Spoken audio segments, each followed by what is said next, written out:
제가 잘 알고 있는 목사님 한 분이 저 충청도에서 한 번은 사역할 때 이야기를 하셨습니다. 당회를 앞두고 있었던 터라 한 성도님에게 찾아가서 이제 성도님도 집사 직분을 받으셔야 되니 준비하시는 게 좋겠다 말씀을 드렸더니 그분이 괜찮다는 거예요. 되시오 그러면서 안 받아도 상관없다는 거예요. 그래서 무슨 이야기냐, 이제 집사 직분도 받으셔야죠. 그랬더니 무슨 집사요, 안 받아요, 뭐 이렇게 이야기를 하셔서 그의 당회 때 신천 집사에서 이분 명단을 뺀 거예요. 어떻게 됐을까요? 그분이 한동안 목사님을 쳐다보지도 않더라는 겁니다. 그렇게 됐다고 해놓고 한 성도님은 여행 가는데 시어머니께 어머니 이번에 여행 가는데 같이 가시죠 그랬더니 안 가시겠다는 거예요. 그래서 무슨 말씀이냐, 그래도 같이 가셔야지 그랬더니 나는 이제 집이 더 편하다, 너희들끼리 잘 갔다 와라, 난 그냥 집이 좋아. 그래서 그런 줄 알고 가족들끼리 갔다가 왔는데 시어머니가 한동안 말씀이 없으시더라는 거예요. 여러분, 열 길 무속은 알아도 한 길 사람 속은 모른다고, 겉으로 드러나는 모습만 가지고는 사람을 알기가 참 어렵습니다. 그런데 우리 예수님은 사람의 드러나는 겉모습을 보고 판단하는 것이 아니고 사람의 중심을 꿰뚫어 보시는 분이십니다.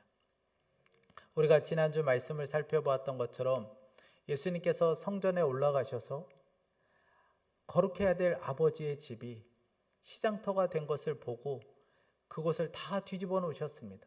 상을 뒤엎어 놓으셨고 그리고 모든 것들을 다 쫓아내셨어요. 이것을 본 많은 사람들이 환호했습니다. 얼마나 통쾌했던지. 왜냐하면 그동안 제사장들과 장사꾼들로 인해서 괴로웠거든요. 그들의 횡포, 높은 수수료, 이것 때문에 너무나도 힘들었기 때문에 예수님의 그 모습을 본 많은 사람들이 환호했습니다. 그러면서 그때부터 많은 사람들이 예수님을 따르기 시작했어요. 팬클럽이 생기게 된 거죠. 오늘 23절입니다. 6월절에 예수께서 예루살렘에 계시니 많은 사람이 그의 행하시는 표적을 보고 그의 이름을 믿었으나, 많은 사람들이 예수님을 따르기 시작했어요. 그런데 예수님께서는 그들에게 자신의 몸을 의탁하지는 않으셨다는 겁니다. 24절을 보세요. 예수는 그의 몸을 그들에게 의탁하지 아니하셨으니 이는 친히 모든 사람을 아심이요. 왜 예수님께서는 그렇게 환호하고 그렇게 따라다니는 사람들에게 자신의 몸을 의탁하지 않으셨을까요? 그들의 마음을 아셨기 때문입니다. 오늘 25절 말씀입니다. 또 사람에 대하여 누구의 증언도 받으실 필요가 없었으니 이는 그가 친히 사람의 속에 있는 것을 아셨습니다. 짧은 이 세 절의 말씀에 아셨다는 표현을 두 번이나 반복해서 말씀합니다. 예수님께서는 겉으로 드러나는 사람들의 그 모습에 속지 않으셨다는 거예요. 예수님은 그 따르는 수많은 무리들의 마음의 중심을 꿰뚫어 보고 계셨다는 겁니다. 그래서 자신을 의탁하지 않으셨다는 거예요. 그들은 겉모습과 속마음이 완전히 다른 사람들이었습니다. 사람들이 예수님을 따랐던 이유는 그저 성전에서 그렇게 자기들의 마음을 시원하게 해준 그 모습이 좋았던 거예요. 예수님이 하나님의 아들이시라는 것과 메시아라는 것을 믿었기 때문에 예수님을 따른 것이 아니었고 그저 자기들의 마음에 좋았기 때문에 예수님을 따랐던 것뿐이었습니다. 그 마음에 진정한 변화는 없었다는 거예요. 여러분, 우리가 겉으로 드러나는 모습이 곧 우리의 마음이라고 할 수는 없습니다. 우리는 얼마든지 마음은 아니면서 겉으로는 그런 척 꾸미며 살 수 있습니다.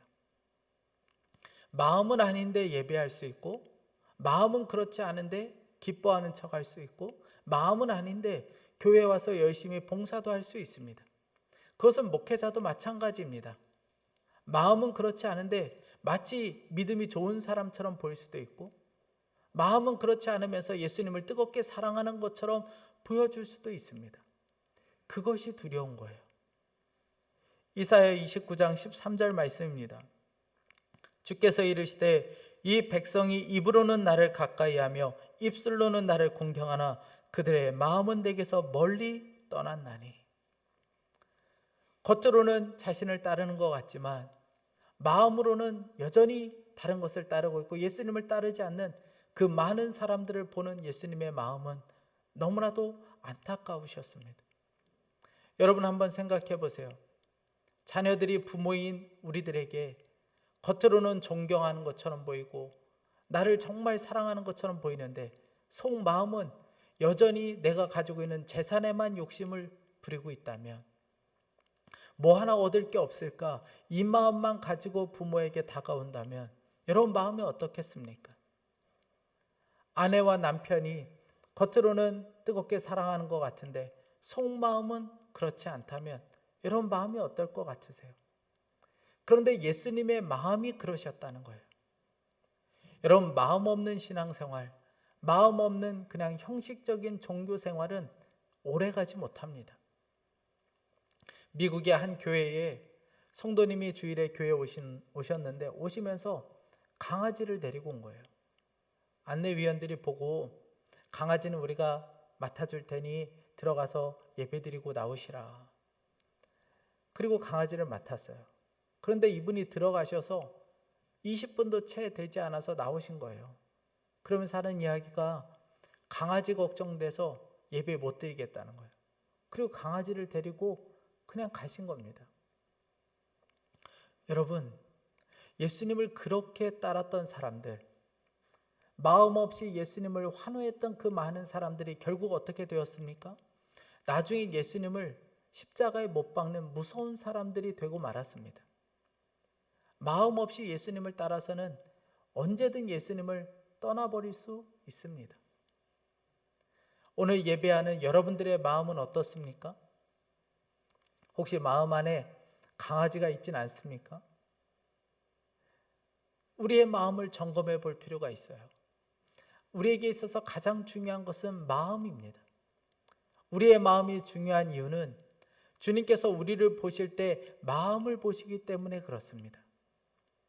다윗이 왕으로 기름 부음을 받을 수 있었던 이유는 하나 때문에 그래요. 하나님께서 다윗의 마음을 보셨기 때문입니다.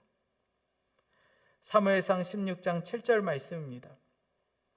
내가 보는 것은 사람과 같지 아니하니 사람은 외모를 보거니와 나 여호와는 중심을 보느니라. 다윗은 다른 것들은 다 형편이 없었습니다. 그런데 마음 하나만큼은 괜찮은 사람이었어요. 그러니 우리도 점검해 볼 필요가 있습니다. 다른 것은 다 형편없는데 마음 하나는 괜찮은 사람인지, 아니면 다른 것은 다 좋은데 마음 하나는 형편없는 사람인지 우리의 마음을 정직하게 볼 필요가 있어요. 다윗은 정말 마음이 괜찮은 사람이었습니다. 어느 정도였냐면 시편 19편 14절에서 여호와여 내 입의 말과 마음의 묵상이 주님 앞에 연락되기를 원합니다. 그는 마음이 얼마나 괜찮은 사람이었던지 자기의 마음이 주님 앞에 연락되길 원한다는 거예요. 마음을 열어서 주님께 보여드려도 아무 상관이 없었다는 거예요. 어떻게 그렇게 할 수 있었을까요? 열어봐도 마음에 있는 것이 주님이시고 드러나는 것이 주님이셨기 때문에 다윗은 그 마음이 주님 앞에 올려져도 아무 상관이 없었다는 겁니다. 여러분, 우리로서는 상상할 수 없는 일 아닙니까? 우리의 마음에 품은 것은 다른 사람이 알면 안 되잖아요. 사실 부끄러운 마음들이 너무나도 많이 있지 않습니까? 우리가 다른 것은 모르겠는데 마음은 보여줄 수가 없어요. 왜 그럴까요? 예수님을 마음에 영접했다고는 하지만 그 마음 안에 예수님이 아닌 온갖 더러운 것들이 너무나도 많이 있기 때문에 그렇습니다. 영국의 유명한 중보기도자인 리즈 하월즈가 세운 웨일즈 성경학교가 있습니다. 이 웨일즈 성경학교에 1936년에 큰 부흥이 있었어요. 많은 사람들이 회개하고 놀라운 주님의 역사가 있었습니다. 이렇게 될 수 있었던 것은 예배 때 함께 모였을 때에 주님께서 다그쳐 물으셨던 질문이 있었기 때문에 그렇습니다. 참 너희 몸 안에 살고 있는 것이 누구냐? 계속해서 성령님이 찔러 물으신 거예요. 본인들은 내 안에 예수님이 계시다고 고백했고, 그리고 예수님이 함께 하고 있다고 늘 그렇게 믿고 살았습니다. 그런데 주님의 빛이 비춰지는 순간에 마음 안에 예수님이 아니고 온갖 더러운 것들, 음행과 정욕과 거짓으로 가득한 자신들을 발견하게 된 거예요. 그래서 그때부터 회개하고 통곡이 일어나기 시작한 겁니다. 여러분, 예수님의 마음이 너무나도 안타까우셨던 것은 그렇게 수많은 사람들이 환호하며 수많은 군중 속에 있었지만, 그럼에도 불구하고 예수님의 마음이 너무나도 안타까우셨던 것은 저들이 겉으로는 예수님을 원하는 것 같은데 마음으로는 예수님을 원하지 않고 있었기 때문에 그렇습니다. 사랑하는 성도 여러분, 저와 여러분의 마음의 원함이 예수님이 맞습니까?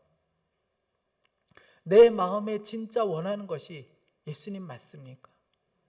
내가 건강을 원하는 것보다, 우리 가정이 잘 되는 것보다, 우리 자녀들이 성공하는 것보다 나의 원함이 그 예수님이 맞습니까? 제가 한 번은 가족들과 함께 제주도 여행을 간 적이 있습니다. 제주도 여행을 가기 위해서 공항에 가는 길에 잠깐 택시를 탔는데 그만 택시에다가 카메라를 놓고 내린 거예요. 그 카메라 안에는 저희 가족 사진이 수백 장이 들어져 있어요. 그런데 그 사실을 공항에 와서 알게 된 거예요. 어쩔 수 없이 제주도까지 갔어요. 그리고 제가 택시기사 전화번호를 가지고 있었기 때문에 전화를 했습니다. 그랬더니 없다는 거예요. 그날 하루 내내 마음이 엉망이 되었어요. 온통 카메라 생각밖에 나지 않아요. 밥을 먹어도 그냥 어디를 가도 늘 카메라 생각밖에 없는 겁니다. 그리고 가족들에게 막 짜증스러운 마음만 일어나는 거예요. 마음이 그냥 다 엉망이 된 거죠. 그 다음 날이 되어서야 제 마음이 왜 이런지를 알게 되었어요. 제가 입술로는 늘 주님 한 분이면 충분합니다. 정말 주님을 원합니다. 주님으로 기뻐합니다. 주님 한 분이면 충분합니다. 늘 입술로는 고백하지만 아니었던 거예요. 그냥 카메라 하나만 잊어버려도 저는 이렇게 제 마음이 엉망이 되는 사람이었어요. 그러니까 예수님 한 분으로 만족하고 충분하고 이게 아니었던 거예요. 주님이 그것을 보여주시는데 제 자신이 너무나도 부끄럽게 여겨졌습니다. 그런데 그 저녁에 카메라 찾았어요. 택시기사가 본인이 가지고 갔는데 하루 동안 이 카메라를 보면서 죄책감이 든 거예요. 내가 이걸 가져가면 안 되겠다. 그래서 저한테 연락을 준 겁니다. 카메라를 다시 돌려주겠다고. 그날 제가 너무 부끄러웠어요. 마치 주님이 제 마음을 달아보시기 위해 주신 시간이었다는 생각에 마음이 참 부끄러웠습니다. 여러분, 예수님께서 우리의 원하는 것은 우리의 겉모습뿐만 아니라 우리의 마음의 원함도 예수님 그분이 되기를 원하세요. 남아프리카에 존경받는 설교가이고 기도의 영성의 대가라고 불리는 앤드류 머레이가 한 번은 주님께서 이 앤드류 머레이에게 물으셨어요. 너에게 나는 어떤 존재냐? 주님이 물으시는 것 같아요. 그때 이 앤드류 머레이가 대답합니다. 주님은 저에게 첫 번째이십니다. 본인이 대답하고도 너무 흐뭇한 거예요. 내가 이런 대답을 할 수 있었다는 거. 그런데 주님이 기뻐하시지 않는 것 같아요. 왜 주님이 안 기뻐하실까? 그날 내내 이 생각 때문에 마음이 무거웠는데 저녁 때가 되어서야 이유를 알게 되었습니다. 내가 대답을 잘못했구나. 그래서 주님께 다시 대답했어요. 주님은 저에게 있어서 전부이십니다. 주님은 저에게 첫 번째 정도가 아니고 그냥 전부이십니다. 그때서야 주님이 기뻐하시는 것 같더라는 거예요. 사랑하는 성도 여러분, 예수님은 겉으로만 환호하는 사람들에게 자신을 의탁하지 않으셨습니다. 오늘 24절에 예수는 그의 몸을 그들에게 의탁하지 아니하셨으니 이는 친히 모든 사람을 아시며. 예수님은 아무에게나 자신을 의탁하는 분이 아니세요. 그런데 그 예수님을 향하여 마음을 열고 그 예수님을 진짜 원하기 시작하면 그 예수님과 친밀한 교제가 일어나기 시작합니다. 요한계시록 3장 20절 말씀이에요. 볼지어다 내가 문 밖에 서서 두드리노니 누구든지 내 음성을 듣고 문을 열면 내가 그에게로 들어가 그와 더불어 먹고 그는 나와 더불어 먹으리라. 당시의 사람들 예수님을 향하여 환호하고 예수님을 따라다녔어요. 여러분, 그 중에 사람들이 얼마나 예수님을 자기 집으로 모셔오고 싶었겠습니까? 얼마나 식사를 대접해 드리고 싶었겠어요? 그런데 예수님께서는 그 누구의 집도 찾아가지 않으셨습니다. 왜냐하면 그들이 겉으로는 예수님을 원하는 것처럼 보였지만 마음이 예수님을 원하고 있지 않았기 때문에 그렇습니다. 그러니 예수님은 자신의 몸을 그 누구에게도 어떤 집에도 의탁하지 않으셨다는 거예요.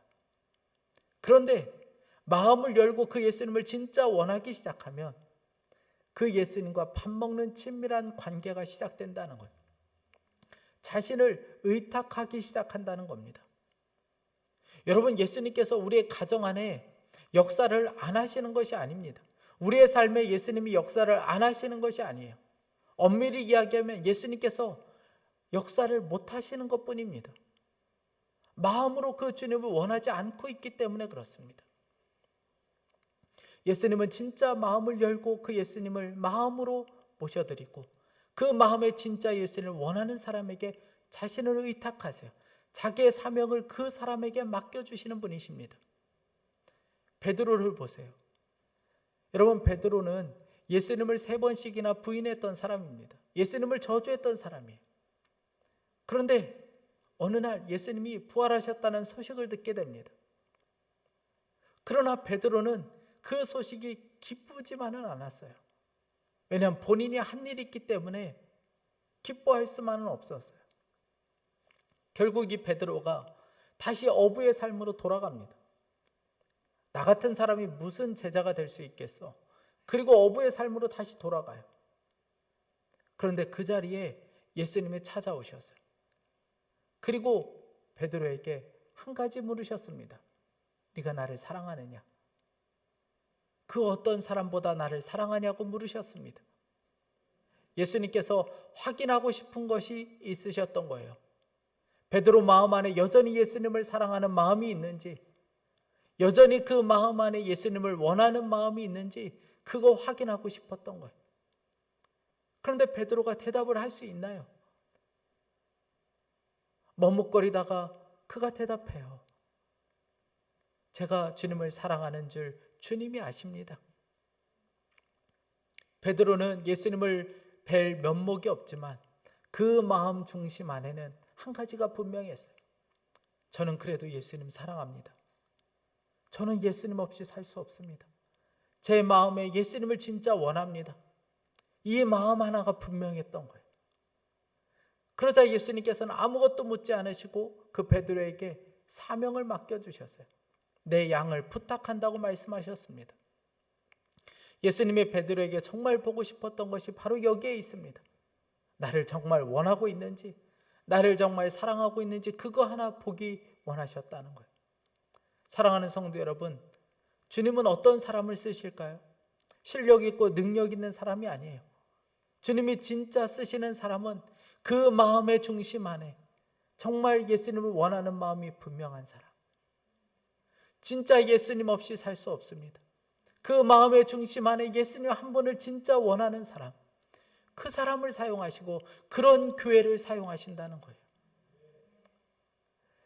사랑의 교회 원로 목사님이셨다가 이제 돌아가신 고 옥하는 목사님이 개척 당시에 장로님 한 분이 계셨는데 교회를 위해서 정말 열심히 봉사하세요. 그런데 마음 한 가지 걸리는 것이 있더라는 거예요. 그래서 한 번은 신방에 가서 권사님도 나가시도록 하고 방에 둘이 앉았어요. 그리고 장로님에게 사형리 책에 나오는 2가지 그림을 보여주었습니다.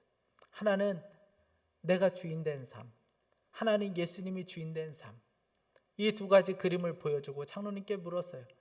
장로님의 삶은 어디라고 생각하세요? 그랬더니 장로님이 대답을 못 하시는 거예요. 한참을 있다가 장로님이 내 삶은 내가 주인 되어 사는 삶입니다.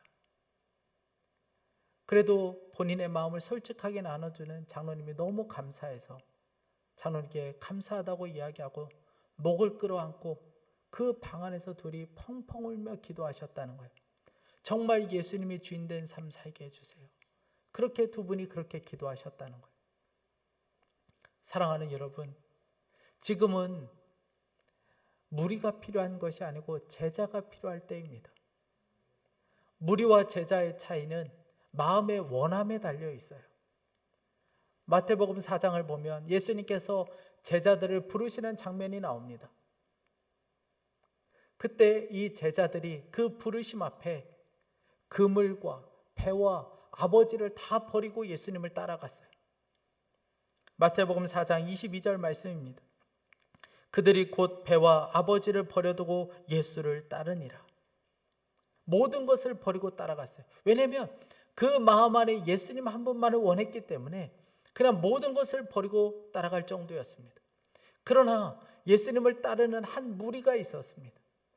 그러나 그들은 그 어떤 것도 예수님을 위해서 포기하지 않았던 사람이에요. 여러분, 무리와 제자의 차이가 바로 여기에 있습니다. 지금 필요로 하는 것은 제자가 필요한 거예요. 제가 한 번은 아모스 3장 말씀을 묵상하다가 크게 회개했던 적이 있습니다. 아모스 3장 2절에서 3절 말씀이에요. 내가 땅의 모든 족속 가운데 너희만을 알았나니 그러므로 내가 너희 모든 죄악을 너희에게 보응하리라 하셨나니 두 사람이 뜻이 같지 않은데 어찌 동행하겠으며. 하나님은 나만 알기 원하신다는 거예요. 하나님의 마음에는 나만 있다는 거예요. 그런데 이 말씀을 대하는 저는 제 마음 안에는 예수님만 원하는 것이 아니고 예수님보다 더 알기 원하는 것들이 많고, 그리고 예수님보다 더 사랑하는 것이 내 마음에 너무나도 많이 있는 거예요. 그래서 제가 그날 이 말씀 붙잡고 참 많이 회개하며 기도했습니다. 저도 주님만 원합니다. 저도 진짜 주님만 사랑하기 원합니다. 여러분, 오늘 이 말씀이 지나치게 느껴집니까? 주님의 마음을 안다면 결코 이 말씀은 지나친 것이 아니에요. 왜냐하면 주님 마음 안에는 우리만 있기 때문에 그렇습니다. 교회 와서 열심히 섬기고 봉사하는 거 중요합니다. 예배드리고 찬양하고 너무나도 중요해요. 코로나 때 함께 모이지 못하는 안타까움이 있습니다. 예배 와서 전심으로 기도하고 찬양하지 못하는 안타까움이 있어요. 아마 다들 동일한 마음이실 겁니다. 그런데 더 중요한 것이 있어요. 우리의 마음이 어떠하냐는 거예요. 그 찬양하는 우리의 마음이 어떠하고, 그 기도하는 우리의 마음이 어떠하고, 봉사하는 우리의 마음이 어떠하냐는 거예요. 그 마음을 점검해야 합니다. 한 목사님께서 부흥에 가셨다가 말씀을 다 전하고 마지막 찬양을 부르셨는데 94장 주 예수보다 더 귀한 것 없네. 찬양을 함께 성도들과 불렀어요. 그런데 1절을 불렀는데 성도들의 마음이 그 찬양에 안 담겨져 있다는 마음이 든 거예요. 그냥 형식적으로 찬양을 부르고 있다는 마음이 든 겁니다. 그래서 찬양을 멈췄어요. 그리고 성도들에게 요청했습니다. 정말 이 가사대로 살 뿐만 부르시자. 이 가사대로 정말 주님만 사랑하고 이 말씀대로 사실 분들만 이 찬양을 불렀으면 좋겠다. 주 예수보다 더 귀한 것 없네. 이 세상 부귀와 바꿀 수 없네. 영죽을 내 대신 돌아가신 그 놀라운 사랑 잊지 못해. 세상 즐거움 다 버리고 세상 자랑 다 버렸네. 주 예수보다 더 귀한 것은 없네. 예수밖에 없네. 만약 여러분 중에 마음이 준비되지 않은 분들, 마음이 진심이 아닌 분들은 이 찬양 부르지 않으셔도 됩니다. 그러니 진짜 마음이 준비되고 마음의 고백이 분명하신 분들만 이 찬양을 불렀으면 좋겠다. 이 예수님이 이 찬양을 들으시는데 그 예수님의 마음이 어떻겠냐? 마음도 없이 부르는 우리의 찬양을 들으시는 예수님의 마음이 얼마나 아프시겠냐? 그리고 다시 이제 전주가 시작되고 그리고 찬양이 시작되었는데 아무도 부를 수가 없는 거예요.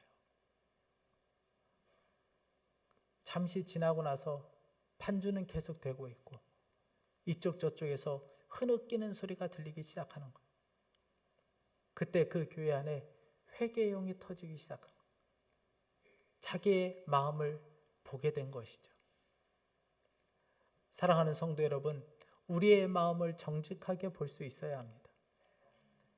예수님이 원하시는 것은 예수님의 팬을 원하시는 게 아니에요. 요즘 TV를 보니 트롯의 열풍이 아주 대단한 것을 보게 됩니다. 여러분들도 찬송가보다 트롯을 많이 듣고 계신 분이 있으실지 모르겠습니다. 트롯의 열풍이 대단하고 제가 아는 권사님 한 분이 사랑의 콜센터에 전화해서 임영웅 씨에게 노래를 꼭 부탁을 해야 되는데 그거 안 돼서 너무 마음이 안타깝다. 그런 이야기 들었습니다. 주변에 보니까 팬들이 어마어마하더라고요. 팬들의 열성은 정말 대단합니다. 그런데 여러분, 팬은 그냥 팬일 뿐이에요. 그 팬은 가수와 인격적인 교제를 나누지 않습니다. 그 가수를 위해서 희생하지 않아요. 그리고 그 가수보다 더 좋은 가수가 나타나면 그냥 팬심은 변하게 되어 있어요. 팬은 그저 팬일 뿐입니다. 그런데 교회 안에도 예수님의 팬들이 많습니다. 내가 원하는 것 이루어주면 내 것을 전부 줄 것처럼 그렇게 예수님을 따라가요. 예수님을 위해서 전부 다 할 것처럼 그렇게 예수님을 따라갑니다. 그런데 내가 원하는 대로 되지 않으면 그냥 마음이 변해버리는 팬들이 있습니다. 내 감정 하나 상하면 교회를 떠나버리는 팬들도 있어요. 마음은 그렇지 않은데 그저 형식적인 종교 생활에 그치는 그런 팬들도 있습니다. 성경에 대해서 많이 알아요. 지식은 많습니다. 그러나 형식만 남아있는 팬들도 있습니다. 여러분, 예수님께서 우리에게 원하는 것은 팬이 아니에요. 진짜 제자가 되길 원하십니다. 그 마음의 원함이 예수님인 사람, 마음의 중심에 다른 것 원하지 않고 오직 예수님만 원하는 그런 성도와 그런 교회를 보고 싶어 하는 거예요. 그러면 주님이 우리의 마음을 보셔도 부끄럽지 않아요. 오히려 주님이 내 마음을 안 보실까 봐 걱정이에요. 내 마음을 열어보여도 상관없어요. 왜냐하면 보여지는 게 예수님이기 때문에 그렇습니다. 사랑하는 성도 여러분, 저와 여러분이 마음 안에 진짜 원함이 예수님, 그분이 되는 마음이 완전히 바뀌는 역사가 있기를 간절히 축복합니다. 같이 기도하겠습니다.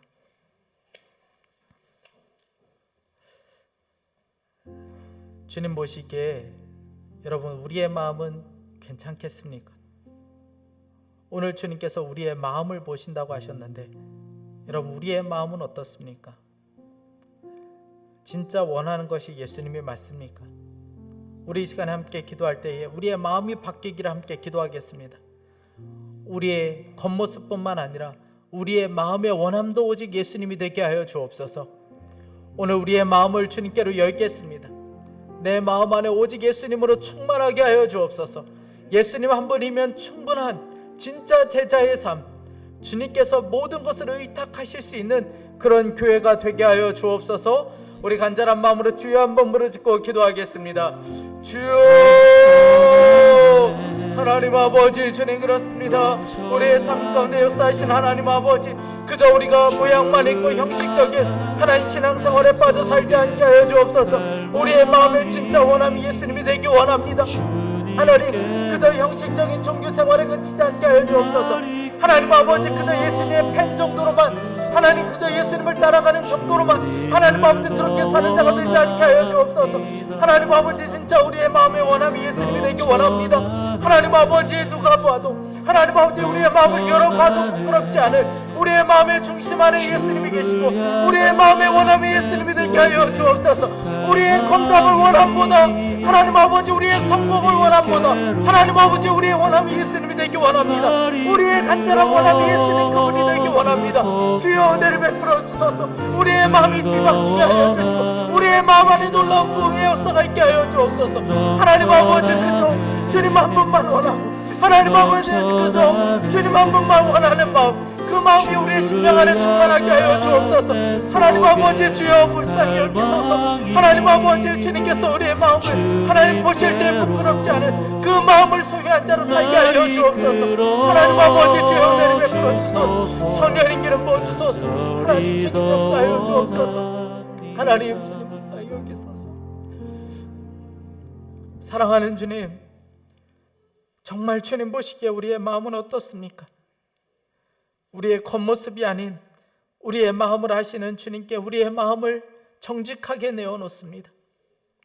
우리의 겉모습뿐만 아니라 우리의 마음의 원함도 오직 예수님 되길 원합니다.